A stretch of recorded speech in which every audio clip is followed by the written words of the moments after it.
Hello बच्चों, आइए प्रश्न को देखते हैं। सत्य असत्य चुनिए। और इसमें देखो कथन दे रखा है, हमें कोस क्यूब एक्स दे रखा है, एक फलन जिसका एक्स के सापेक्ष समाकलन ज्ञात करना है। और यहाँ पे देखो निश्चित समाकलन है, तो सीमा भी दे रखी है 0 से लेके पाई के बीच में। अब हमें बोला है कि ये जो पूरा समाकलन है उसका मान 0 के बराबर होना है और बताना है ये दिया हुआ कथन सत्य है या असत्य है। प्रश्न को हल करने से पहले इसकी मुख्य अवधारणा के बारे में चर्चा कर लेते हैं। मुख्य अवधारणा, तो देखो हम लोग जानते हैं कि त्रिकोणमिति में एक सूत्र होता है कोस क्यूब एक्स को सरल करने का, क्योंकि डायरेक्ट तो हम लोग इसको फलन को समाकलित कर नहीं सकते। तो इसके लिए क्या करते हैं, हम लोग जानते हैं कोस 3 थीटा जो होता है ना, वो बराबर होता है 4 कोस थीटा की घात 3 माइनस यहाँ पे आ जाता है 3 कोस थीटा। तो यहां से हम लोग देख सकते हैं कि कोस 3 थीटा प्लस 3 कोस थीटा ये बराबर हो जाता है 4 कोस थीटा की घात 3। और यहाँ पे हम लोग एक बटा ये 4 को भी भाग दे देते हैं, तो कोस क्यूब थीटा का मान आ जाता है अपने पास 1/4 गुणा में कोस 3 थीटा प्लस 3 कोस थीटा। ये मान अपने पास आ जाता है। अब एक चीज और बता देते हैं कि समाकलन हमें करना है, तो कोस थीटा का थीटा के सापेक्ष अगर समाकलन करेंगे तो वो साइन थीटा के बराबर होता है। अब चलते हैं हम सवाल में। तो सवाल में हमें समाकलन करना है, देखो पूरे समाकलन को आई मान लेते हैं और समाकलन करना है हमें कोस एक्स की घात 3 का एक्स के सापेक्ष, जहां सीमा लगी है 0 से लेके पाई में।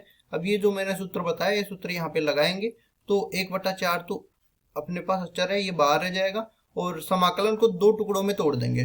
1/4 तो पूरे में बाहर है, 0 से पाई पहली बार में तो ये आ जाएगा कोस 3x इसका x के सापेक्ष समाकलन प्लस 3 बाहर रहेगा 0 से लेके पाई और कोस x dx।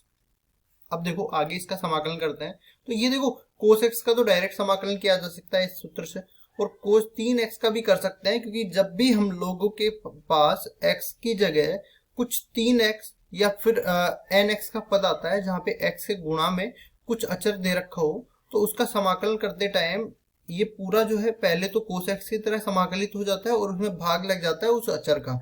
इसका समाकलन प्रतिस्थापन विधि से भी कर सकते हो। अब 3x को प्रतिस्थापित करोगे, फिर 3x या फिर प्रतिस्थापन विधि से मैं बता देता हूँ।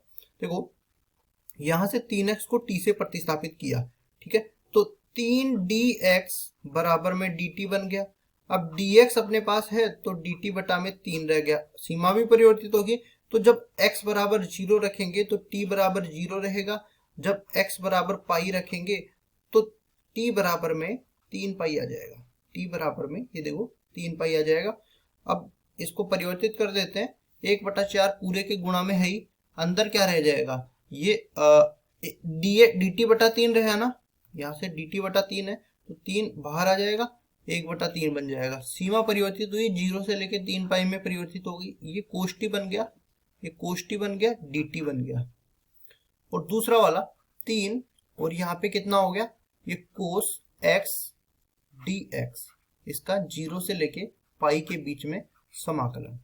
अब आगे इसको सरल करते हैं। देखो 1/4 ये पूरा i के बराबर है, 1/4 पूरा बाहर है और 1/3 से गुणा होके ये तो हो जाएगा 1/12 के बराबर। कोस टी का टी के सापेक्ष समाकलन करेंगे तो साइन टी के बराबर हो जाएगा, और लिमिट लगी है इसमें 0 से लेके 3 पाई के बीच में, इसमें ये 1/4 अंदर गुणा होगा तो प्लस में 3/4 रह जाएगा। और कोस एक्स का एक्स के सापेक्ष समाकलन साइन एक्स के बराबर हो जाएगा, सीमा लगी है 0 से लेके पाई के बीच में।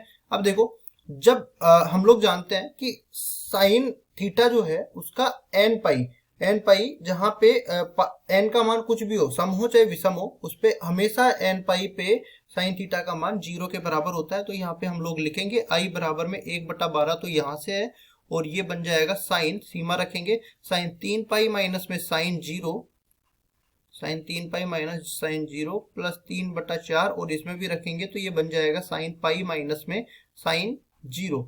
अब मैंने कहा कि साइन n पाई का मान 0 के बराबर होता है, तो ये जीरो बन गया, ये जीरो बन गया, ये जीरो और ये जीरो, सारे के सारे पद ही जीरो बन गए, तो समाकलन का मान भी जीरो के बराबर आ गया। तो यहां से हम लोग कह सकते हैं कि जो समाकलन का फलन दिया था कोस क्यूब एक्स, इसका एक्स के सापेक्ष समाकलन करना था जीरो से लेके पाई के बीच में, ये किसके बराबर आ गया, ये जीरो के बराबर आ गया। तो हमें सवाल में भी यही दे रखा था और बताना था सत्य है या असत्य है, तो दिया हुआ कथन बिल्कुल सत्य है, ये हमने सिद्ध करके बता दिया कि इस समाकलन का मान जीरो के बराबर आया है। यही अपना उत्तर है। आशा करता हूँ ये सवाल आपको समझ में आया होगा। धन्यवाद।